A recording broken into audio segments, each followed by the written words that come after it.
I would like to introduce you to my very good friend Samreen, who's sitting right here. Hi, Samreen. How are you? Hi, Simran. I'm well. How are you? Very good. So today's topic is mental health, and Samreen is a nurse practitioner who's currently practicing in New York.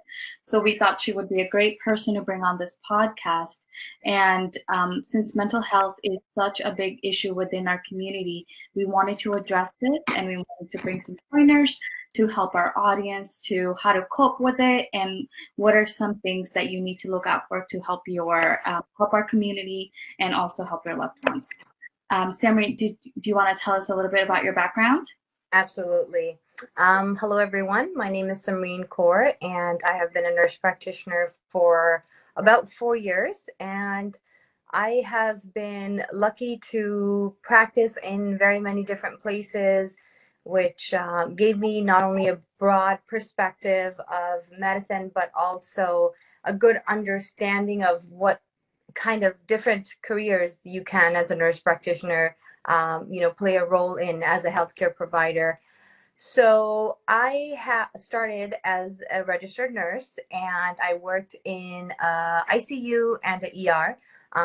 That was for about 4 years, and then I went back to grad school while I worked, and grad school was my nurse practitioner program. So the journey has been great, and I'm very thankful. I love what I do, and and I love that I can help people in any way I can, whether that's sometimes just having conversation when the patient comes in because they're frustrated or they're feeling anxious, which is the topic of the day. So I am looking forward to touching some great details on this topic. I worked as a nurse practitioner in urgent care, in subacute rehab, in clinics. So it's been great. Oh, wonderful. Samri, did you want to tell us a little bit about your experience working as a registered nurse and what made you decide to become a nurse practitioner? Sure. So I started off working as a registered nurse, and within a year, I just had an inner, feeling this like, sort of like, okay, I feel like I want to do more in life. Like I feel like I have more potential. And being a nurse, starting off as a registered nurse was a great foundation. It was a great base, which helped me understand that if I wanted to take this further, I could, by being a nurse practitioner. I think a part of it also was, you know, I grew up in an Indian household, and there was a little bit of, oh, okay, you should have gone to medical school instead, or you should have, become a doctor. Why are you just a nurse? Yeah. You Whether it's your parents, but it's also, the Indian community around you that suggests that that nursing is maybe not as rewarding, which is absolutely incorrect. I love what I do, and I am glad that I was even able to expand it more into a nurse practitioner to help more into this community. So I just had this feeling, that I needed to do more. I feel like I have more potential, whether it was to, become a real estate agent or, go back to grad school and become a nurse practitioner. So That's awesome. So I've known Samreen for about, I would say, 15 years now, amazing. and Yeah. right, and Yep. she's definitely a very driven person. I'm so glad that you've joined us today. And since we were discussing earlier, the topic of our day today is mental health. So, Samreen, I want to talk to you a little bit about how have you seen any patients who've suffered with mental health during the course as you were a registered nurse or a nurse practitioner? And also, after you tell me about that, I want to focus about the taboo of discussing mental health within our community. So Absolutely, let's Simran. start off with the first one. Okay, so I will say that anxiety is a very common thing that we see in medicine, and I think a lot of the times it's not really diagnosed correctly, because number one factor is for someone to come and tell you, hey, I'm experiencing anxiety, it takes itself a lot, based on how you grew up, what kind of household you grew up. We're surrounded by anxiety, like on a daily day-to-day base. Like, let's say you going to work, you going to interview, you're going to feel a little anxious. Those are all normal ways of being a little anxious. But when we diagnose someone with anxiety, it's mostly the repeated episodes of feeling anxious and the repeated episodes of, you just sitting there and not really knowing why you're anxious. You're just having like this restless feeling or this fear, this constant fear, but not really being a completely, aware of what the cause is. So I would say a lot of the times it gets misdiagnosed, Simran. It goes underdiagnosed, and there's just not, in many cultures, like even our culture, Indian culture, we don't talk about this at home, So that's my first-hand experience. Even growing up in a Punjabi family, I don't think we ever talked about anxiety. If I ever felt nervous, oh my God, I have an exam, I'm nervous or I'm anxious.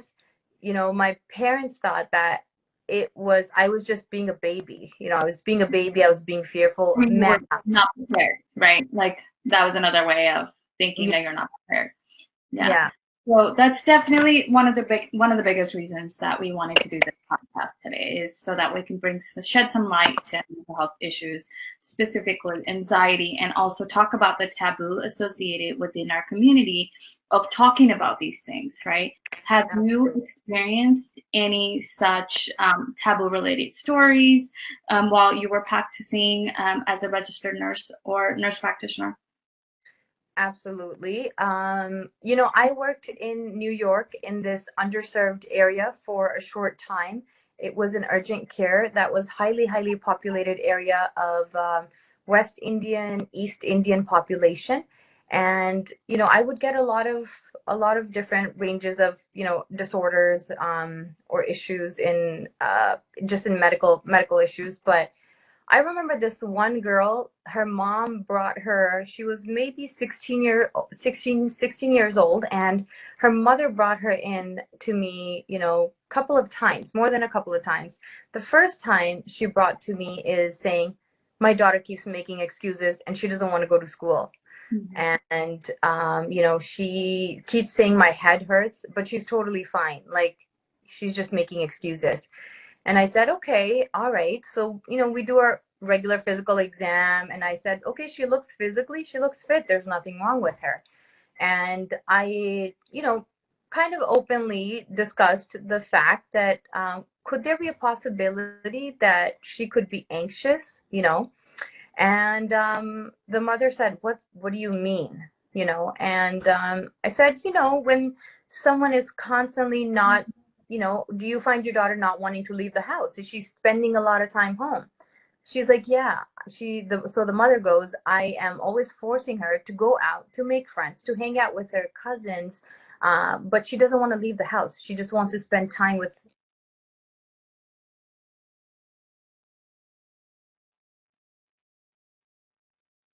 brought and brought the anxiety topic up to the mother, and I said, this is actually an actual medical diagnosis, that she's anxious and we need to dig down further so I can give you a couple of specialists that you can seek care of, with for and kind of get a deeper understanding to why she's having this fear of going to school all the time. Why is she trying to always miss school? And why does she not want to go out and, have fun with her friends or be, part of any activities? The mother did not take that well. She said, I need you to tell me what is medically wrong with my daughter. I don't need you to tell me that she's mentally ill. So, I think a lot of the times our community, what we do is, instead of focusing on the fact that there's an issue, we attribute it to being either mentally retarded or mentally ill, but it's just an issue that we need to deal with, and it's something very common that happens in teenagers or in children. And now we've seen, especially during COVID, right? Because everyone is home and there's no social interaction. There's an uptick of mental health issues, right? And so obviously we're not bringing this topic to you today to say that, oh, this has been happening in our community. We're bringing this so that we can highlight ways to cope with it and also help children and help students or help parents understand that these are the things that kids do deal with and how we can make them better. I think the best way is have open conversations at home. You know, anxiety can be experienced at any age. An infant can experience anxiety if you've left him hungry or haven't fed him or haven't changed him. You know, he's uncomfortable and he's going to cry out. That is the way of him telling you, you're not meeting my basic needs, mom or dad or caretaker. I need you to, you know, that's a cry out for change my diaper or feed me. But if the kid is left, you know, starving for hours unfed, that is changing the way the kid is going to develop. And just like that, you know, high school or having all the pressure in high school these days, I can't imagine, you know, all of these kids like that. So, you know, back to my scenario that I had explained earlier about this girl. So when her mom brought her in the next time saying that, oh, she's still not feeling well, like she doesn't want to go to school, she doesn't want to do anything, she wants to stay home. I talked to the patient more personally, one-on-one, and I said, what's going on? Like, you know, you can talk to me. Well, ask your mom to step out for a few minutes. So the mom stepped out for a few minutes because she was okay with that. I talked to her daughter, and basically the patient explained, my friends all have fancy bags and fancy clothes. I feel like I don't fit in there. Yeah. You know, it's kind of like, that's what I mean. It's the kind of pressure. And she's not able to talk about that to her mom, you know, for whatever reason, whether it's a financial pressure for her parents. She's like, I don't want to go to school. I feel uncomfortable being in school because I feel like, you know, nobody wants to be my friend because I'm not cool. Yeah. So that then leads on to further issues if we don't touch on, you know, those kind of things that can lead into depression, that can lead into more like phobias. Phobias are, you know, fear of certain things. And so basically, you know, it's important that we recognize this, parents recognize this in home, and they talk about it, and they open themselves up to seeking medical care. So end of story. Her mom was open. She said, okay, let's get her help. Gave me the psychologist's number. So I gave them a couple of numbers, and hopefully they're on a good way to. Yeah. You know, so I guess what we should get out of this is if it's left untreated, it could lead to more issues down the road. Absolutely. It, you know, some of the worst things that we see is like the worst is suicide, right? Yeah. And that can start off by underlining anxiety for years that hasn't been taken care of. It can lead to alcohol abuse. It can lead to drug abuse because nobody wants to feel anxious every day when they wake up. You know, in the beginning, you're going to try a few things, and if they don't work, you're going to look for outdoor, like outside things that'll help you not feel anxious. So maybe a drink at night will not make me feel anxious. So, hey, I'll have a drink. The next day, you know, 2 drinks. And so, and it becomes a habit, or smoking, or, you know, taking recreational drugs, or, so it's definitely something that needs to be addressed, you know, with family, with friends, you know, with your medical care providers, so that you're not going down the bad path. You know, you're not going down the path that could lead to a long-term consequence. Agreed. So don't we have, I'm so excited to say this. Yes. Don't we have more guests yes. to introduce? Do you want to go ahead and introduce our Samreen? Yes, absolutely. So I have a wonderful friend. Her name is Massoma Alam. Here she is. And Massoma has actually recently written a book, which she's been working on for quite a few years. And Massoma has a lot of personal experience with anxiety itself, and she has great feedback. She's done a TED Talks, but I'll let her explain the rest. Mhm. Hi, everyone. Thank you so much for having me today. Thank you for calling me here. It's nice to see you guys. Yeah, so I wrote a book about workplace and general stress. I also did a TEDx talk on overcoming anxiety. I had anxiety for about 9 years and I overcame it. I did it, so I know you all can do it.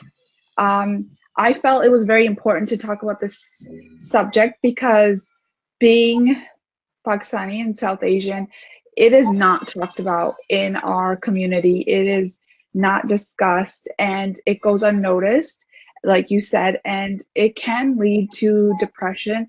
Actually, 50% of those that are diagnosed with depression are also diagnosed with anxiety. They usually go hand in hand. And the the worst case scenario is that leads to suicide.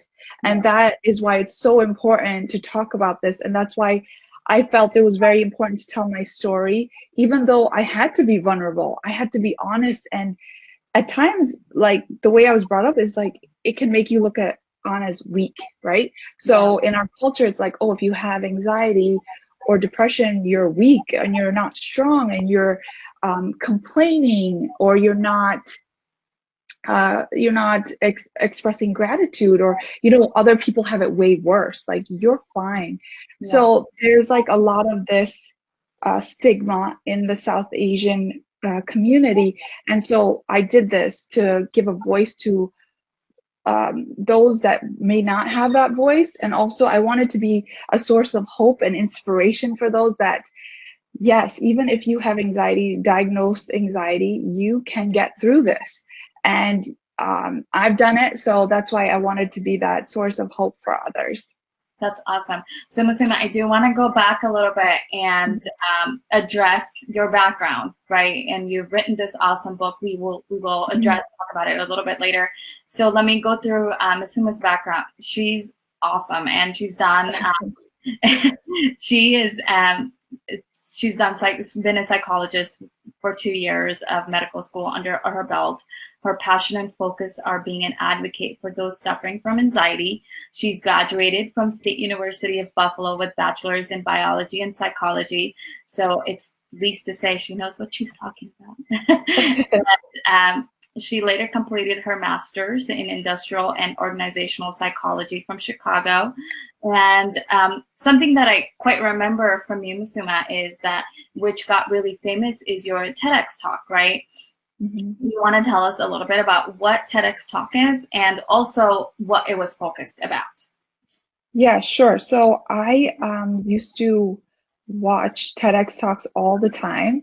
It was they're very informative. So there are like talks on every subject. So if you go on YouTube and just Google TEDx talk on whatever subject, you can watch these videos. So they're like 10-minute, 12-minute videos. And so I was very inspired by these videos, and I was like, oh, that would be really cool if I could do one and share what helped me overcome my anxiety. And I did, and I got an overwhelming positive response from it. So many people messaged me and they said, your talk really helped me. I talk about ghost spaghetti, so that's like if you watch it, you'll know what that means. But so I was saying, I felt so happy that I helped people. That was the whole point of the video. But I only had 10 minutes. And so I said, maybe I should write a book, because there's so many other techniques. There's so many other tips. And what may work for me might not work for you. So it's very different for each person. And that's why I was like, let me just present all this research proven techniques, everything that helped me, other research to people. And then, hopefully one technique or this technique may help you, and maybe you can live a more fulfilled life and a better life, because I've gone through it. I wouldn't wish that feeling upon anybody. The truth is, like, there's a difference between stress and anxiety, right? So stress, everybody faces, we all are going to face. That's a fact of life. It's not debilitating. However, anxiety, like Samreen talked about in the beginning, is debilitating, and you can experience it and not know what the trigger is. So it's like it's a response to a stimuli that may be uncalled for. So for instance, like open spaces or an elevator, like these, or a plane, or driving, right? So these things are not, they don't cause everybody anxiety, but sometimes these develop in certain people and they become very anxious. So they'll get the heart racing, they'll shake, they'll sweat, they'll clench up, their hands will get cold, they'll get hot. The thing with anxiety symptoms is that it can range from this to that. Like you can have so many, there's so many different symptoms of anxiety. It's hard to say like a few. It's basically the sympathetic system, your fight or flight response, reacting in your body. Your body thinks that there's some danger that you're facing. Like, oh my God, you're in danger, you're gonna die, and I need to get you in this response mode so you can fight it, or you can run. But also another one that a lot of people don't talk about, freeze. Sometimes you just like freeze, you're just stuck, you're just like, okay, I don't know where to go, I don't know what to do. So yeah, so those are some of the symptoms of anxiety, and that's why I chose to do the talk and then also go on and write my book. I guess it would be prudent right now to say, what's the name of your book, right? We've been discussing it. Yeah, so as of right now, the working title is Produce More, Stress Less, A Guide to a Happier and More Productive Workplace.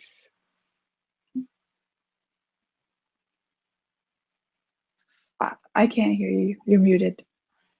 Oh, sorry about that. So, Okay. as I was saying, Suma, you explained why, what made you truly write the book. You know, what you thought.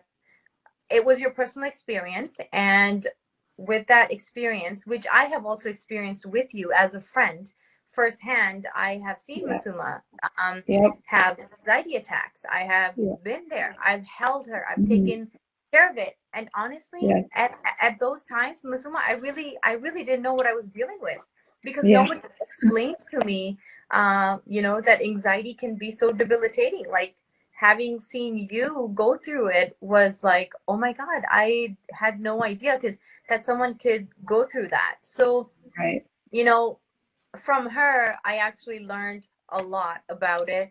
And from being there and firsthand experiencing it with Massoma, I think there is nobody better that I personally know that should have written this book that she did.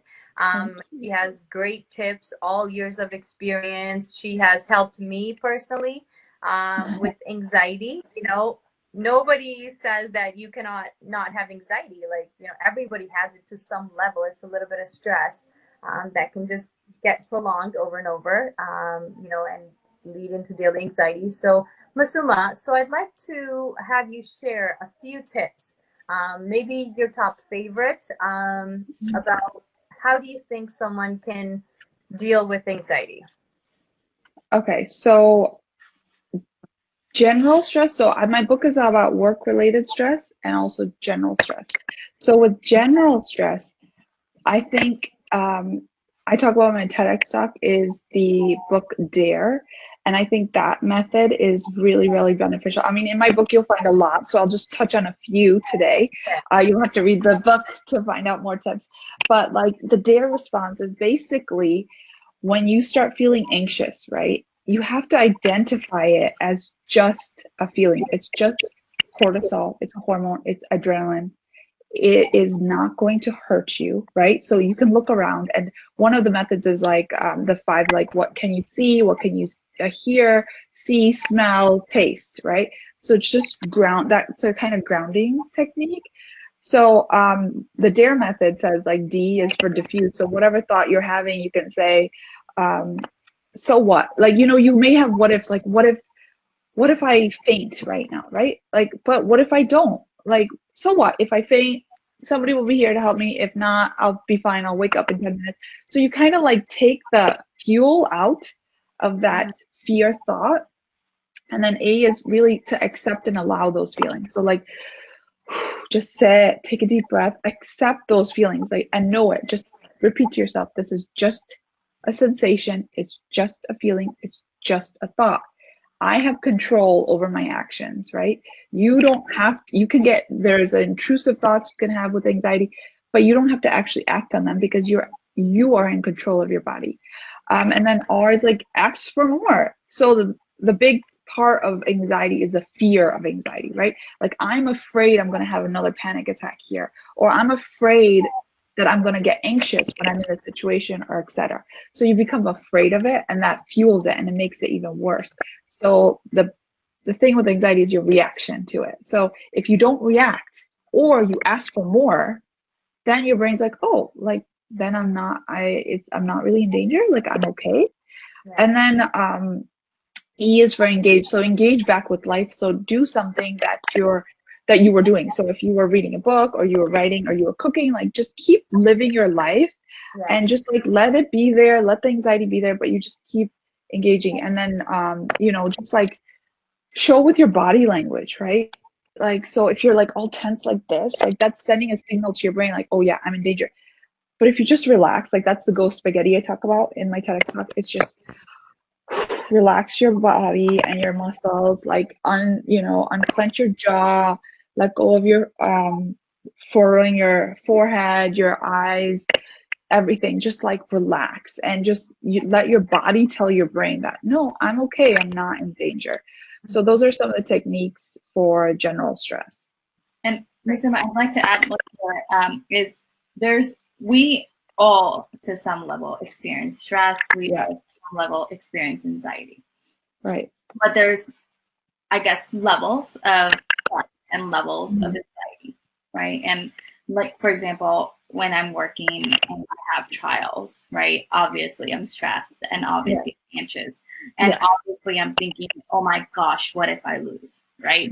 Right. Yes. That's one of the biggest things when you're going to trial is if you lose, if you win, what happens? Mm-hmm. And in our sense, or in some individuals, you are inherently able to process through those feelings. Yeah. However, in some individuals, we have to learn it. Mm-hmm. And you just give us a little bit and tell us a little bit about that. About the fact that you have to learn how to de-stress yourself, and those are the methods you were telling us. Right, exactly. So the thing with learning to really overcome anxiety is it takes work. It's like a lot of work. It took me about a year practicing these techniques to really change your neural pathways, because the fact is the brain is neuroplastic. So you can change your brain. And I did it without medication. So I was on medication for 9 years, and then I got off my medication, and then I learned about these different techniques. And so, but it's like a habit. It's your body's response, so it'll keep doing it.